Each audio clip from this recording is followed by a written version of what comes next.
बिस्मिल्लाहिर्रहमानिर्रहीम। Online students kindly confirm करें बेटा आपके पास आवाज़ स्क्रीन सब ठीक है। अच्छा, अब हम आएंगे नेक्स्ट चैप्टर की रिवीजन की तरफ और वो है मॉर्गेजेस और चार्जेस।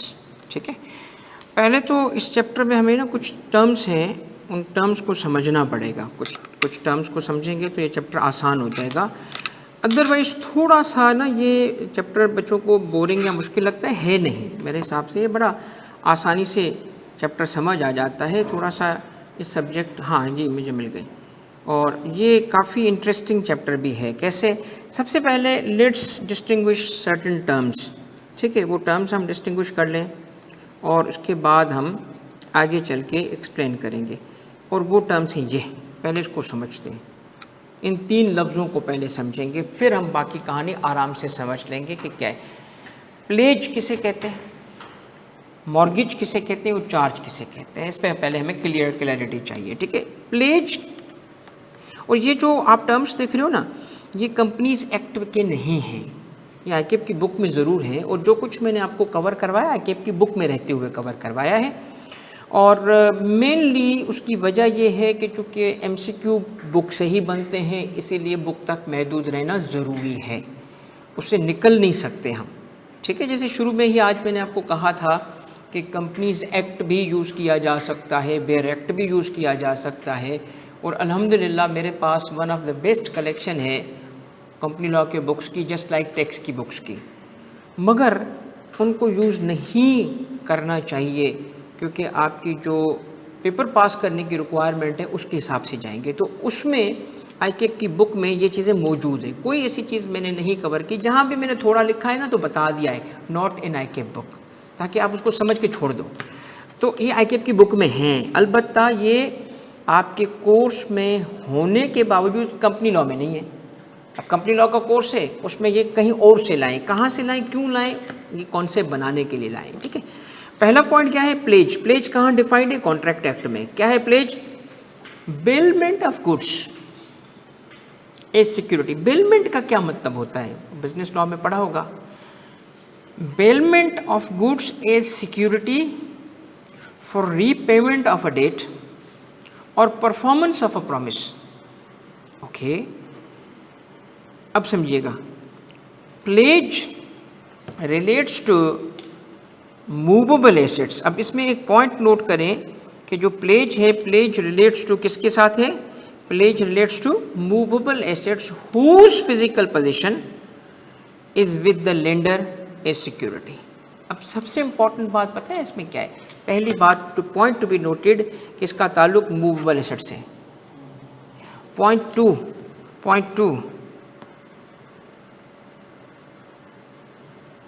टू क्या है कि ये किसकी पोजीशन में है? फिजिकल पोजीशन किसके पास है? एज सिक्योरिटी है। ठीक है, और एज सिक्योरिटी ये किसको दिया जा चुका है? फिजिकल पोजीशन किसके पास है? लेंडर के पास है। ये कहलाता है प्लेज। ठीक है, ये प्लेज कहलाता है। दूसरी चीज नोट करें, मॉर्गेज किसको कहते हैं? तो प्लेज में लेट सपोज हमने क्या किया, हमने एक डेट है, एक लोन है, और उसके अगेंस्ट जो एसेट था वो हैंडओवर किया हुआ है। ठीक है, जो किसके पास पड़ा होगा? लेंडर के पास पड़ा होगा, जब तक कि हमारा ये डेट सेटिस्फाई नहीं होता। क्लियर होगी प्लेज की मीनिंग? मूवेबल प्रॉपर्टी होगी और पोजीशन उसके पास होगा। दूसरा, मॉर्गेज। मॉर्गेज में क्या होता है? Transfer of an interest in specific immovable property. यहाँ पे मूवेबल प्रॉपर्टी है for the purpose of securing the payment. यहाँ पे ट्रांसफर भी है, मगर प्रॉपर्टी का ट्रांसफर नहीं है, प्रॉपर्टी आपके पास ही है, उसके इंटरेस्ट का। For the purpose of securing the payment of money advanced or to be advanced by way of loan an existing और फ्यूचर डेट और performance of an engagement which may give rise to pecuniary liability. Mortgage relates to immovable property, immovable assets, number one. When there is transfer of title, okay, which means के to the lender. अब इसमें क्या होगा, इसके अंदर property नहीं transfer कर रहा है, क्योंकि प्रॉपर्टी तो फिजिकल है ना, मगर उसको हम क्या कर रहे हैं, हम उसको टेम्पररली क्या कर रहे हैं, उसको टाइटल दे रहे हैं। कैसे टाइटल दिया जा सकता है, जिसको हम आमतौर पे आम जबान में कहते हैं जी कागजात ले लो, घर के कागजात ले लो, ठीक है। आप इसको अभी नहीं बेचना, अगर मैं डिफॉल्ट कर जाऊं बेच दो, तो टाइटल किसके पास चला गया, उसके पास। पैसे वापस कर दूंगा, टाइटल वापस आ जाएगा, ठीक है। फर्क समझ आया। मगर इसमें आप देखें कि मॉर्गेज में वो प्रॉपर्टी का टाइटल तो होता है, प्रॉपर्टी नहीं होती। और चार्ज क्या है, a charge is a security for the payment of debt और other obligation that does not क्या does not pass title of the property और any right to its position to the person to whom the charge is given. A charge में relate to any asset, इसमें कोई भी asset हो सकता है, इसमें मूवेबल एसेट भी हो सकता है, इसमें इमूवेबल एसेट भी हो सकता है, any asset that the lender has right to take possession of in the event. अब इसमें ना टाइटल दिया गया ना पोजीशन दिया गया, अलबत्ता एक राइट दिया गया। और वो यानी आज के दिन वो एसेट मेरे पास है और एसेट मेरा है, मगर मैंने उसको राइट दिया क्या कि अगर मैं डिफॉल्ट कर जाऊं तो तुम उसको उठा लो, ठीक है। तो that the lender has the right तो है ना उसके पास, to take position in the event of default. तो तीनों में फर्क करें, तीनों में फर्क क्या है, एक में मूवेबल प्रॉपर्टी है और पोजीशन में है, दूसरे में मॉर्गेज है इमूवेबल प्रॉपर्टी का, मगर उसका टाइटल है उसके पास। टाइटल का मतलब समझते हैं, जब चाहे बेचते, अभी भी बेच सकता है।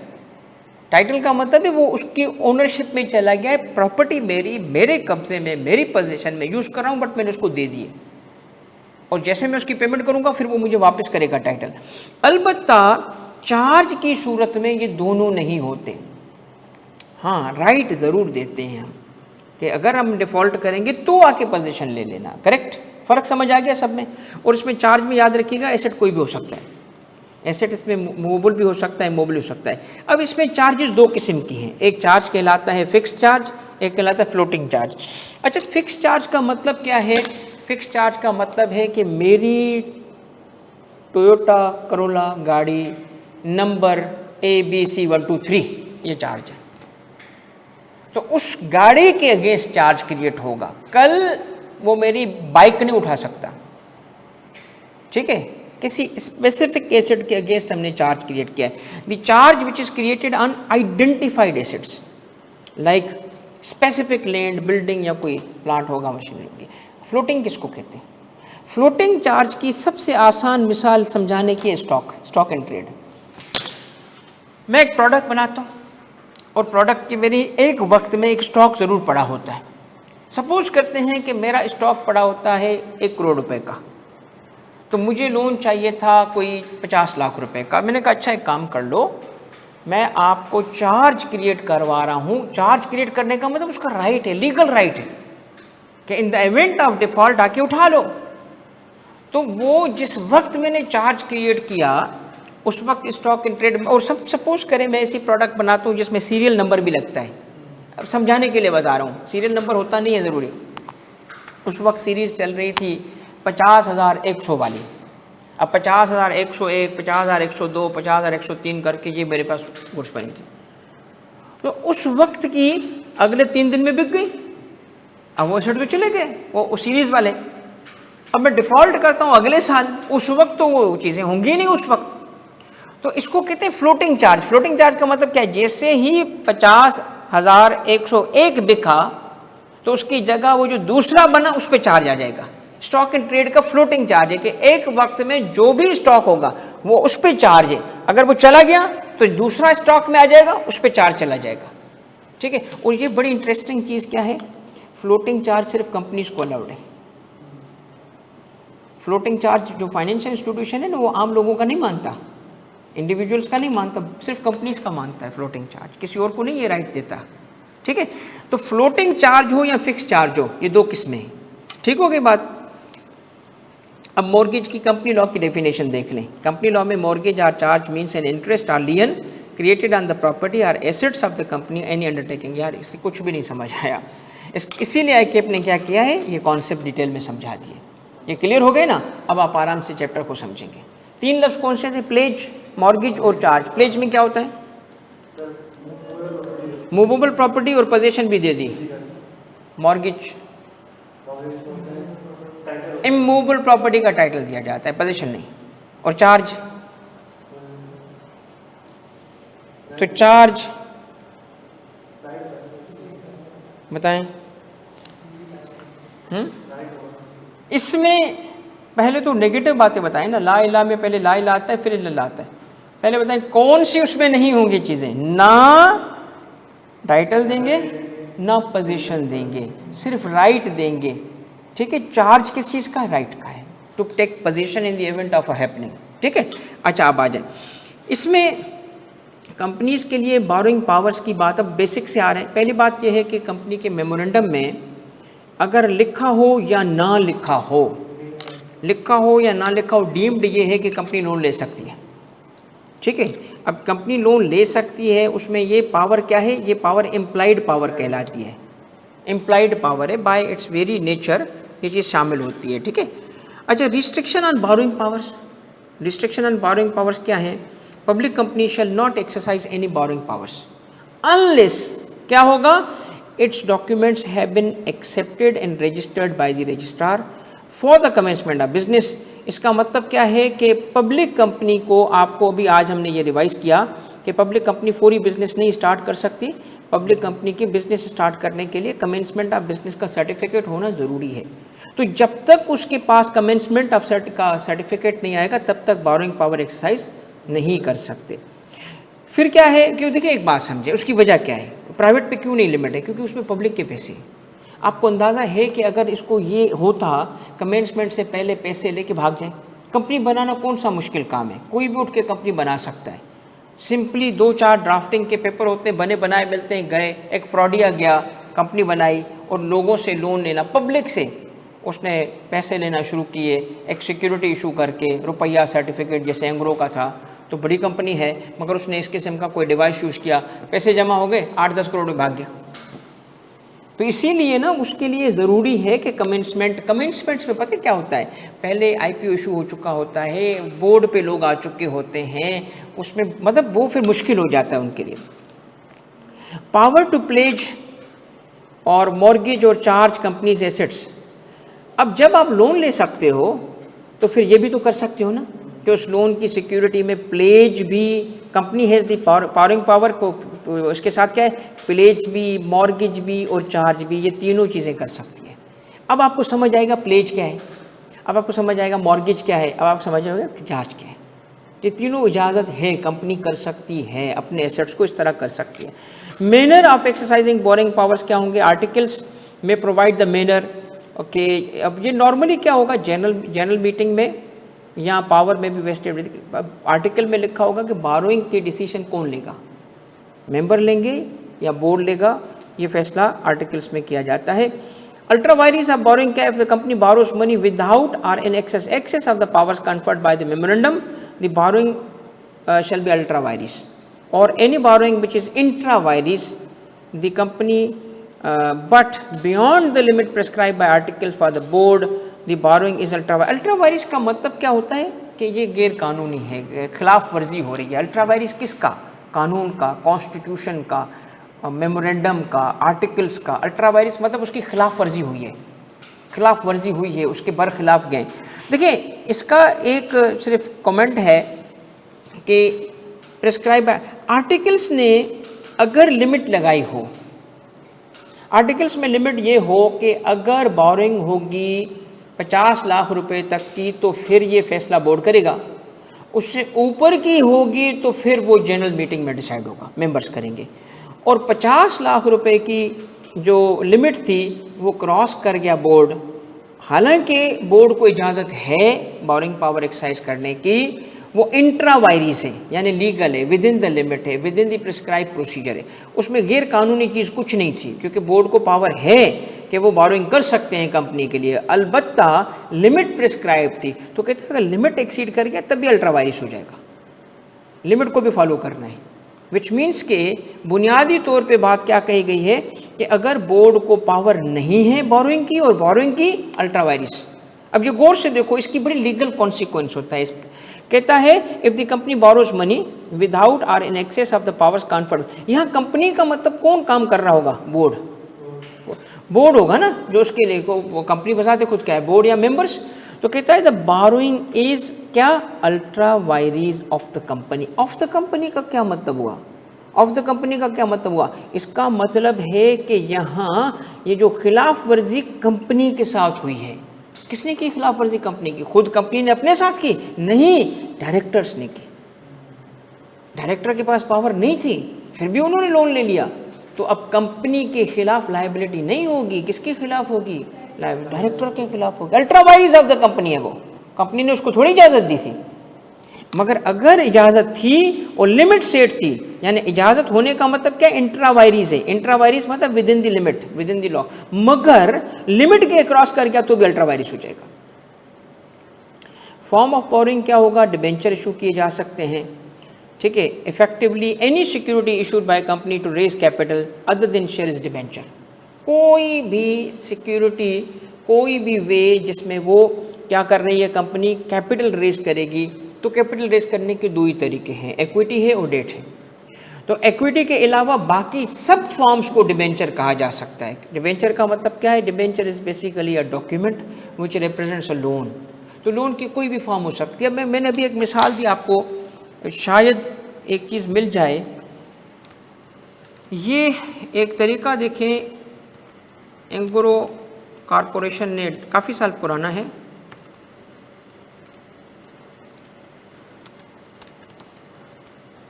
ये इशू किया था रुपया सर्टिफिकेट क्रॉसेस 4 बिलियन। ये एंग्रो ने 2011 में लॉन्च किया था, अक्टूबर 2010 में। बल्कि एंग्रो सर्टिफिकेट पास फर्स्ट टर्म क्या है? टीएफसी, फर्स्ट टीएफसी, ठीक है, first TFC term finance certificate है। ये क्या है? ये लकीली मिल गया है हमें, तो आप इसको ज़रा देखो, आपको अंदाज़ा हो जाएगा। क्या कह रहा है कि ये एंग्रो रुपया certificate have reached a net worth of 4 billion with the target of having made before the announcement of IPO closing period 80% of the amount come from individual investors। ये देखिए बड़ी सक्सेस क्या थी कि आम लोगों ने परचेज किया। ये क्या था? एंग्रो ने कहा जी हम आपको एक ये इशू करें, टीएफसी इशू करें। नाम उसका रखा रुपया सर्टिफिकेट। टीएफसी क्या? Term finance certificate. भाई आप रुपया सर्टिफिकेट जो होगा, ये देखिए, ये product offers payment of twice in a year, minimum amount कितना होगा? 25,000 रुपये का एक सर्टिफिकेट है। आप जितने चाहें परचेस करें, 25,000 का सर्टिफिकेट है। और आपको 2 दफ़ा वो इसका इंटरेस्ट पे करेंगे, प्रॉफिट पे करेंगे। और इसमें इंटरेस्टिंग चीज़ ये थी कि ये 3 साल के पीरियड के लिए आप पैसे रख रहे हैं, 3 साल की इन्वेस्टमेंट थी। और इसका मार्केट से ना 2% ऊपर वो मार्कअप दे रहे थे, तो लोगों ने पैसे लगाए। कितने पैसे लगाए? 4 बिलियन। तो ये क्या था? ये क्या था? ये रुपया सर्टिफिकेट क्या था? डिबेंचर था। डिबेंचर था, क्योंकि इक्विटी तो नहीं थी ना, इक्विटी नहीं है, एक किस्म का लोन है। तो किसी भी किस्म का अगर अदर दिन शेयर्स के ये इशू करेंगे तो क्या बन जाएगा? डिबेंचर। ये नहीं, ये कोई और किसी और मुल्क का है। तो उसका बहरहाल इस तरीके का एक सर्टिफिकेट भी आया था मार्केट में उस वक्त। पुरानी बात है, इस वजह से इसको अब तो पॉइंट आपको समझ आ गया कि हमारा पॉइंट जो है,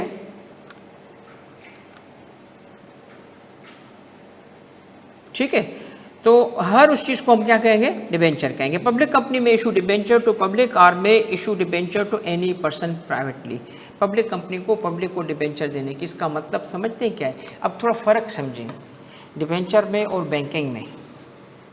बैंकिंग में और डिबेंचर में फ़र्क क्या है? बैंकिंग में ये होता है कि आप डिपॉजिट्स रिसीव करते हैं, डिपॉजिट्स, और वो उस डिपॉजिटर की विल पे जब चाहे वापस ले सकता है, उसकी मर्जी है, विथड्रॉबल है, जब चाहे विथड्रॉ कर सकता है। और जो बाकी कंपनीज होती हैं उनको ये डिपॉजिट रिसीव करने की इजाज़त नहीं है। इसमें भी आपने देखा एंग्रो ने क्या किया था कि 3 साल तक के लिए उसको फिक्स कर दिया था, 3 साल तक के लिए लॉक कर दिया था, ठीक है, वो विथड्रॉबल नहीं था। सेकेंडली इसमें जो बात हुई कि ये इसलिए ये बैंकिंग नहीं है।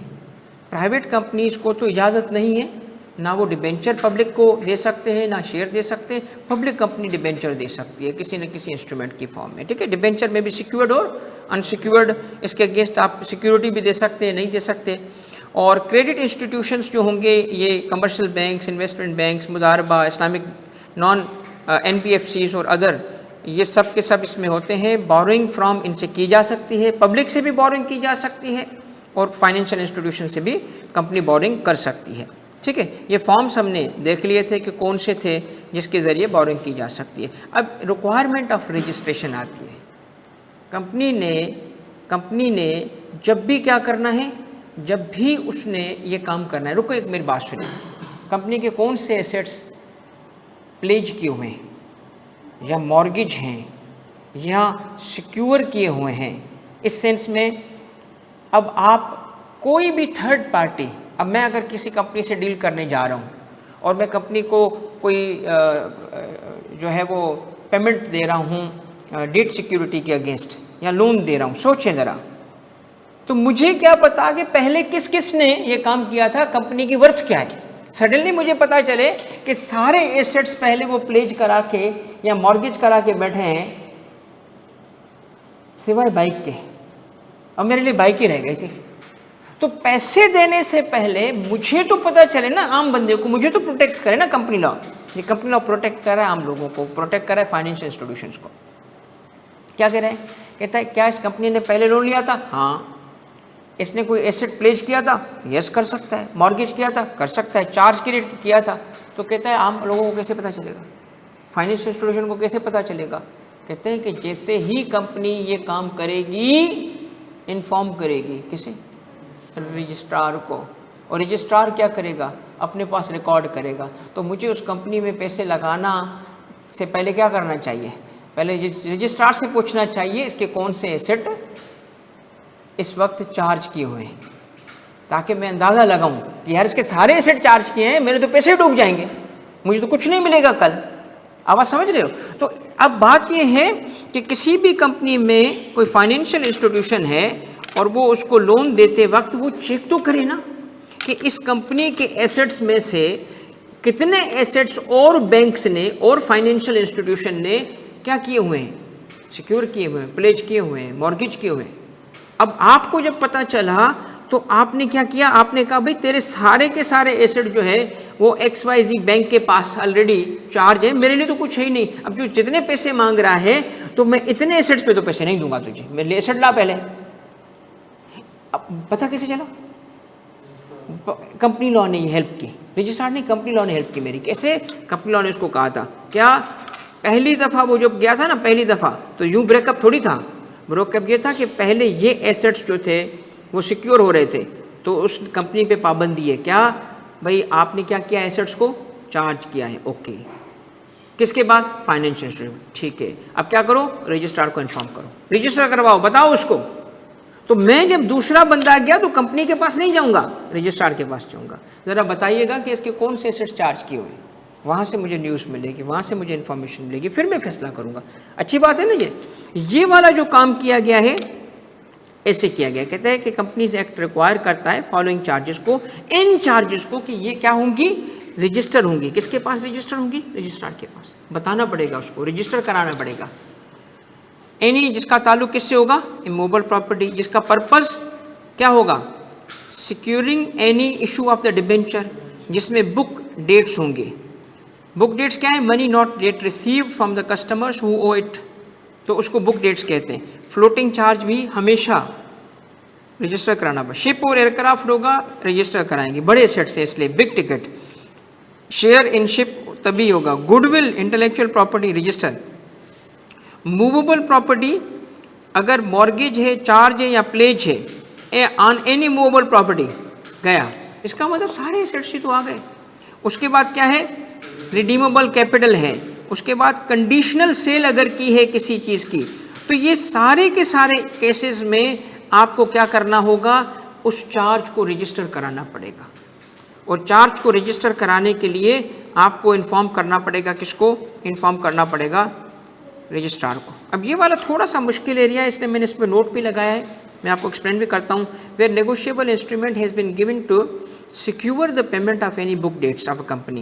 The deposit of the instrument for the purpose of securing advance to the company shall not be treated as mortgage or charge. इस केस में क्या है, even though negotiable instrument is used to secure an advance, negotiable instruments जो होते हैं वो use हो सकते हैं, ठीक है, instrument use to secure an advance जैसे loan, it does not automatically grant the lender right over the underlying book dates directly.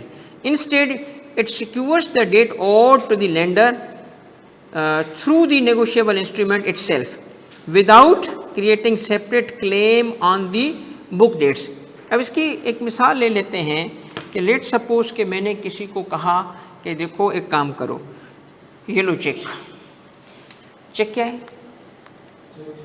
है पक्की बात है ना? ओके, ये लो चेक। अच्छा, अब आप मेरे अकाउंट में पैसे पड़े होंगे। ओके, अब एक काम करो, मुझे लोन दे दो, ये आपके पास चेक रहेगा एज सिक्योरिटी, ठीक है। मगर पैसे इस वक्त बैंक में नहीं है, पैसे बैंक में आएंगे कहाँ से? एक्स कंपनी से, एक्स कंपनी की रिसीवेबल है, मगर मेरा उससे टर्म क्या है, वो अभी पे नहीं करेगा, वो पे करेगा 3 महीने बाद। तो मैं तुम्हें डेट भी 3 महीने बाद की लगा के देता हूँ, तब तक मुझे पैसे दे दो और उसका मुझसे मार्कअप चार्ज करो, इंटरेस्ट चार्ज करो, ठीक है। उसने कहा ठीक है, चेक दे दो। चेक ली, 2 दिन बाद वो उस एक्स कंपनी के दरवाजे पे खड़ा हो गया। हाँ भाई, आपने पैसे देने फलां को, जल्दी करो ज़रा। पागल है तू, कहाँ से आ गया? वो जाने में जानू नहीं, ये देखो मुझे चेक है, ये देखो लिखा है, पैसे डलेंगे मैं निकालूंगा, जल्दी करो वरना मैं तेरे पे केस कर दूंगा। लॉ कहते हैं नहीं नहीं नहीं, ऐसे नहीं कर सकते। आपके पास अगर एक इंस्ट्रूमेंट है ना, तो उसके पीछे अंडरलाइंग कहीं से कोई बुक डेट्स आने हैं ना, वो तुम्हारा राइट नहीं बनेगा। आपका राइट उस वक्त होगा जो उस हद तक महदूद होगा, वहां नहीं पहुंच जाओ, ठीक है। ये बात इसमें लिखी गई थी, थोड़ी सी समझना मुश्किल थी तो मैंने इसको एक्सप्लेन कर दिया, ठीक है।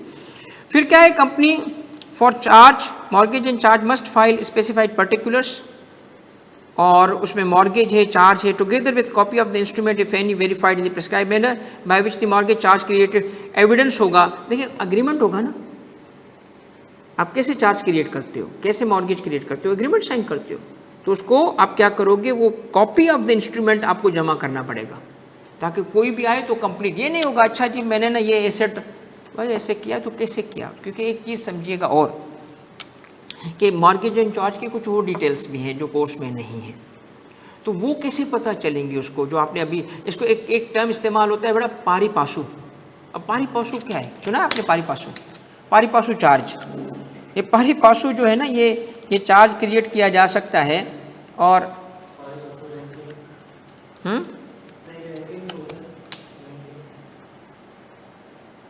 इक्वल फुटिंग, इक्वल फुटिंग क्या मतलब इसका?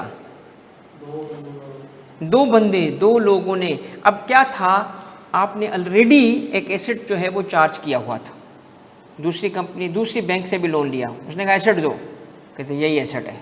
पागल, ये तो पहले ही चार्ज करके बैठे हो।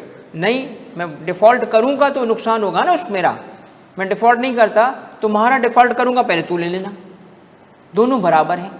तो चार्ज क्या होगा, 2 के अगेंस्ट, सेम एसेट 2 इंस्टीट्यूशन के अगेंस्ट, 2 लोन के अगेंस्ट पारी पासू, इक्वल फुटिंग पे, दोनों बराबर हैं, दोनों को राइट बराबर है, जिसका डिफ़ॉल्ट हुआ वो उठा के ले जाएगा, ठीक है। तो ये डिटेल्स कहाँ से पता चलती हैं, ये पता चलती है उस इंस्ट्रूमेंट से जो जमा करना पड़ता है, ठीक है।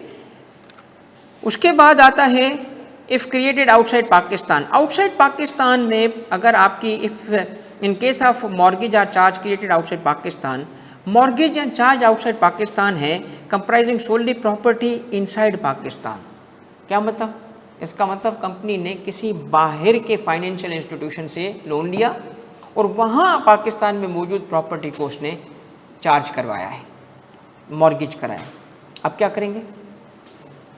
अब भी इसको रजिस्टर करेंगे, इसको रजिस्टर करना पड़ेगा आउटसाइड पाकिस्तान। फिर क्या है कि इफ़ क्रिएटेड इन पाकिस्तान मगर प्रॉपर्टी आउटसाइड पाकिस्तान हो तो भी उसको इन केस क्या करेंगे, copy of the relevant document may be filed with the register, इसको भी आपको रजिस्टर कराना पड़ेगा। रजिस्ट्रेशन क्या होती है, कैसे होती है Above provisions relating to registration shall apply to the company acquiring any property subject to mortgage. इसमें देखें जाफर लिमिटेड की एग्जाम्पल है, acquired a property 26 फरवरी 21 पे from Ali which is subject to a charge. Jafar Limited shall get the charge registered by 28th of March 2021. इसको एक example दी गई है. Certificate of registration है, किस चीज़ का रजिस्ट्रेशन है कि रजिस्टर, आप ये देखें रजिस्ट्रेशन किस चीज़ की हो रही है, मॉर्गेज और चार्ज जब क्रिएट हुआ तो उसको रजिस्टर करवाया जा रहा है. ये चीज़ थोड़ी सी आपको समझनी चाहिए कि रजिस्ट्रेशन सिर्फ कंपनी की नहीं होती, डॉक्यूमेंट्स की भी होती है.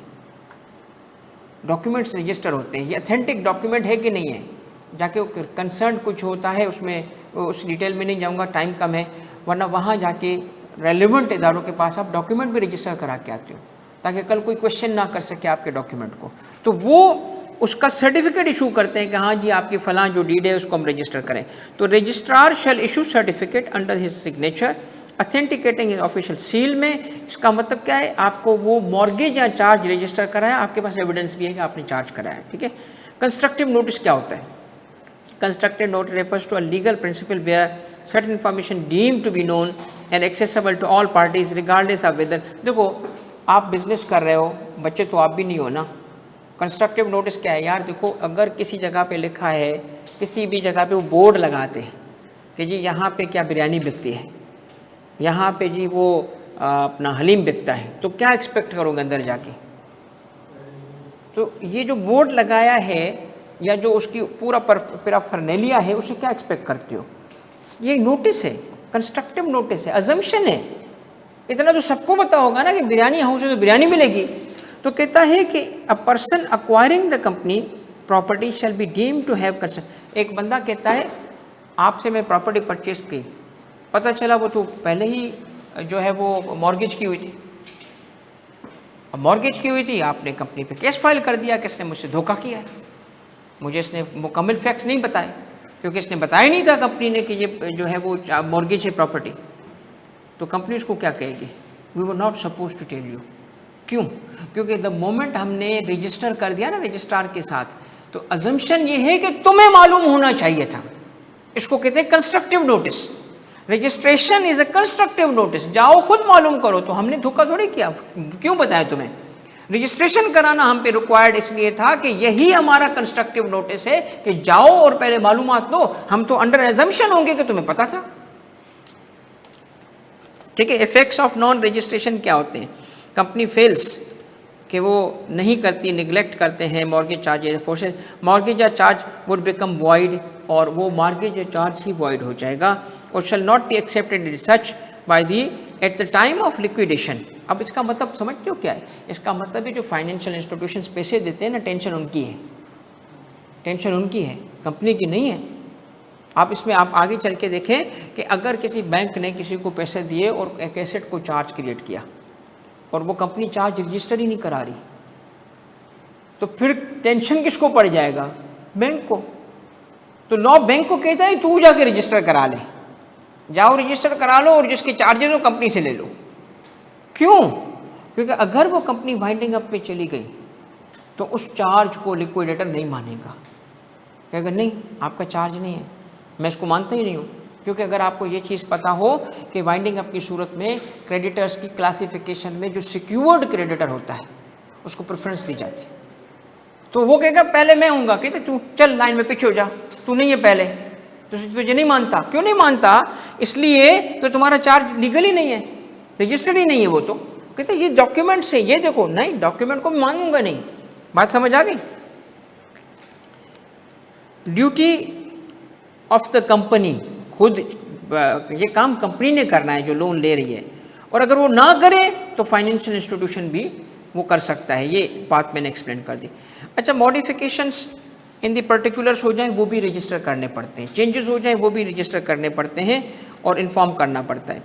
Company to report satisfaction of charge, आपने पेमेंट कर दिए, इन्फॉर्म करना पड़ेगा. ड्यूटी ऑफ द इन्फॉर्म करना पड़ेगा रजिस्ट्रार को. कैसे? A company shall give intimation of the payment और सेटिस्फेक्शन. पेमेंट का मतलब है सारे पैसे हमने लौटा दिए, सेटिस्फेक्शन का मतलब हमने 4 बाइक्स दे दी थी उसको, पैसे नहीं लौटाए बट किसी और जरिए से हमने उसको वो जो लाइबिलिटी थी हमने पे ऑफ कर दी है. ठीक है.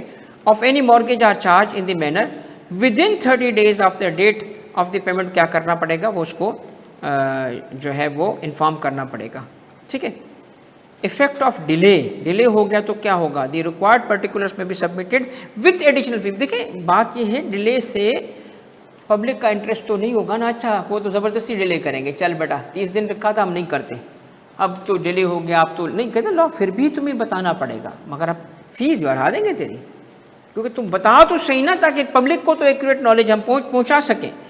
और show cause notice to lender, जब रजिस्ट्रार के पास जैसे न्यूज़ आती है ना, उसकी इन्फॉर्मेशन आती है क्या हमने पे ऑफ कर दिया, तो रजिस्ट्रार क्या करेगा, रजिस्ट्रार चेक करेगा ना उस बैंक से, उस फाइनेंशियल इंस्टीट्यूशन से, उस बंदे से कि हाँ भाई सेटिस्फाइड हो, पेमेंट हो गई, वो सेटिस्फाई करेगा, शो कॉज उसको किया जाएगा विद इन 14 days और इन्फॉर्म होगा तो वो उसको रिकॉर्ड कर लेगा। If no show cause is shown, और जवाब ही नहीं आया, तो then such holder of the charge registrar shall accept the memorandum, और उसके अलावा सेटिस्फेक्शन को एक्सेप्ट कर लेगा।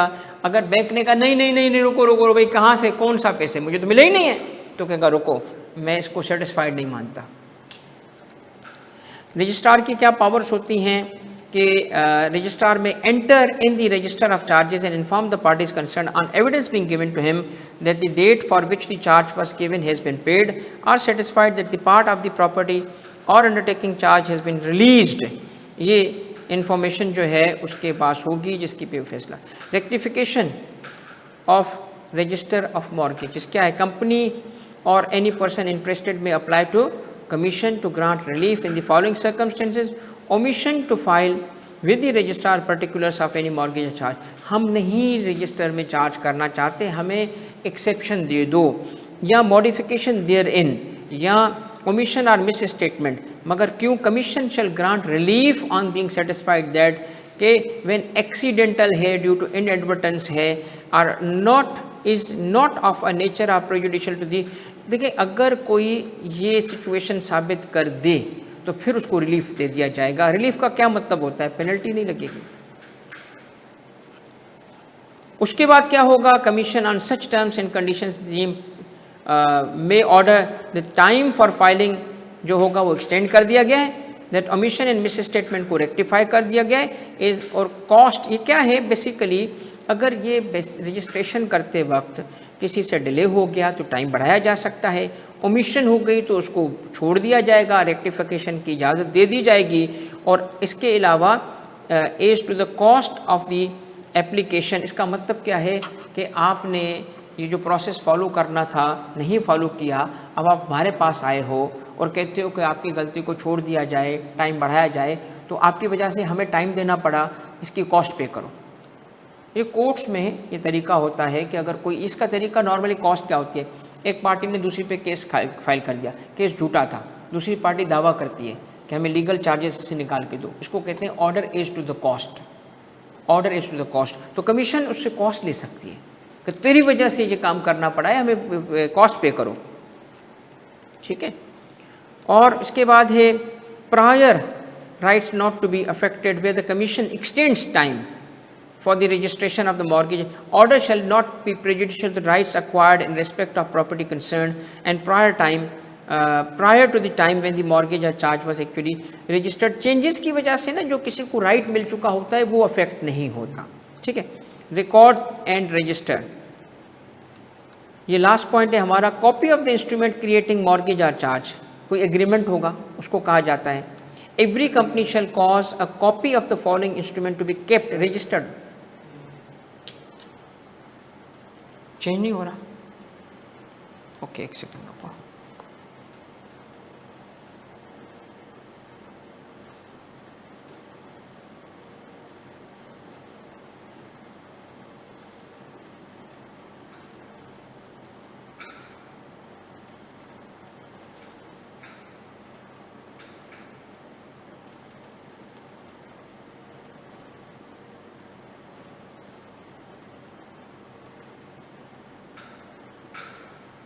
ओके बस एक छोटा सा पॉइंट है, companies register mortgage in charge, ठीक है। अब बेसिकली ये लास्ट पॉइंट ही था जो हमने एक्सप्लेन किया कि इसके अंदर जो कंपनी है वो रजिस्टर रखेगी और उसको कोई भी आके इंस्पेक्ट कर सकेगा। ठीक है, चलें, thank you very much. Hope के ये सेशन आपके लिए यूज़फुल था और थैंक यू वेरी मच, इतने सब्र से आप बैठे रहे और उम्मीद है कि ऑनलाइन स्टूडेंट्स को भी उसका फ़ायदा हुआ होगा। All the best for your papers, बहुत बहुत दुआएं आप सबके लिए और थैंक यू, जज़ाकल्लाह, बहुत दुआएं आप सबके लिए, आप मेरे लिए दुआओं में याद रखिएगा। थैंक यू, अल्लाह हाफ़िज़।